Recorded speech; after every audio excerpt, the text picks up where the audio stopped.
Hello everyone. In our today's session, we will study about the properties of colloid. So here you have to see what the properties I have written and all the properties we have to study in detail. So first property is to be Brownian movement, second Tyndall effect, third colligative property, next is color, coagulation, charge on the colloidal particle, electrophoresis, electroosmosis and stability of sol. So out of all these 9 properties are there. So out of these 9 we have to study today in today's lecture these 5 properties. Okay, up to coagulation I am going to explain, and these 4 properties I will explain in the next lecture. Okay, so now you see here, let's start to study all the properties one by one. First property is to be Brownian movement. So as I have written, the zigzag movement of colloidal particle is called Brownian movement. It takes place due to the bombardment of particle of dispersion medium on the dispersion phase. Okay, so now here you have to understand that type of movement of colloidal particle have no proper direction, that can move in up and down, to and fro. Okay, so that movement is to be zigzag, no proper direction is to be there, so that we call it, this is a zigzag movement. Zigzag movement is to be the Brownian movement. That is a very simple property or the nature of colloids. Okay, next property which we have to understand, this is the Tyndall effect. The scattering of light by the particles of colloidal solution is called as Tyndall effect. Due to Tyndall effect, the path of light beam is visible in the colloidal solution. So let's understand with the help of this figure. Here I have taken here the microscope. Light we are passing on the throwing on the colloidal sol, then we will see there the scattering of light is to be observed. This is the scattering of light, or simply you can show with the help of general figure which you have studied in your lower classes also. Suppose this is a colloidal solution, you are passing a white light, then it starts to scatter and this paths get visible. This is the scattering of light if it is to be seen with the help of microscope. Okay, so this effect is to be Tyndall effect. So actually what is happening here, in the colloidal solution number of colloid particles are there, so light is getting scattered when it comes in the contact with of these colloid particle. So these colloids are able to scatter the light. So the one application which I am telling, the blue color of the sky is due to the Tyndall effect. Actually in the air, numbers of dust particles are present in the form of colloid. So as we know that blue color's wavelength is least and it scatters most. So the blue color is scattered with the help of air and the colloid particle, and it shows the blue color of the sky. I hope you all have got this property. Now here I have written the few points that shows that the phenomena of Tyndall effect is responsible in two conditions. The first condition is to be there, the diameter of dispersed particle is not much smaller than the wavelength of light used. Okay, the dispersed particle diameter not much less than the wavelength of light used. Okay, now the second is to be the refractive indices of dispersed phase and the dispersion medium differ greatly in the magnitude. It means the dispersed phase and dispersion medium, their refractive indices will be different in a large magnitude, then only the phenomena of Tyndall effect is possible. Okay, now next property is to be colligative property. So as I have taught in the chapter of solution, colligative properties are totally depend upon the number of solute particle, not on the nature of solute. And I have taught already when these particles start to associate.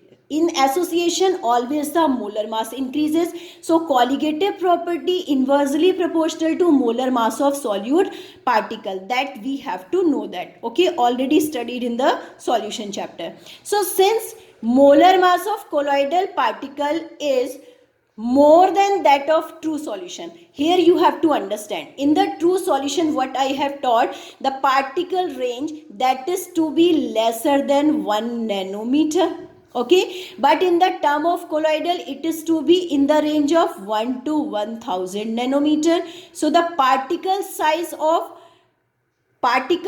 of dispersed phase, that will be greater in terms of colloid, not in terms of true solution. So where the mass will be more, mass of particle will be greater in terms of colloidal solution. Okay, so here we have to know the in colloidal solution the colligative property is lesser, but in true solution colligative properties will be larger in the number. Okay, so as I have written that of the true solution, that's why the magnitude of colligative property of colloidal solution are less than that of the true solution. I think you all have got it up to here. And out of all the colligative properties, you have already you have studied that the 4 colligative properties which I have taught, and the last one was osmotic pressure. So only osmotic pressure has some measurable value, so that's why it is used to find out the molar mass of colloidal particle. So only if suppose the question comes in the board exam, which colligative property is to be used in the terms of colloid, okay, so that you have to write the answer is to be only osmotic pressure, because it gives measurable data. Okay, now the next is to be color. The color of colloidal solution, it depends upon the wavelength of light. Color of colloid, it totally depends upon the wavelength of light, that you have to understand, and scattered by the dispersed particle, the particle which are helping to scatter the light. Okay, now the wavelength of light depends upon the size and nature of particle. Means here the color of colloidal, that depends upon the wavelength, and wavelength depends upon the size and the nature of particles. So the color of colloidal solution also changes with manner in which the observer receives the light. Means overall it depends upon the particle size and shapes. Okay, so here you have to understand with the help of one example which I have written.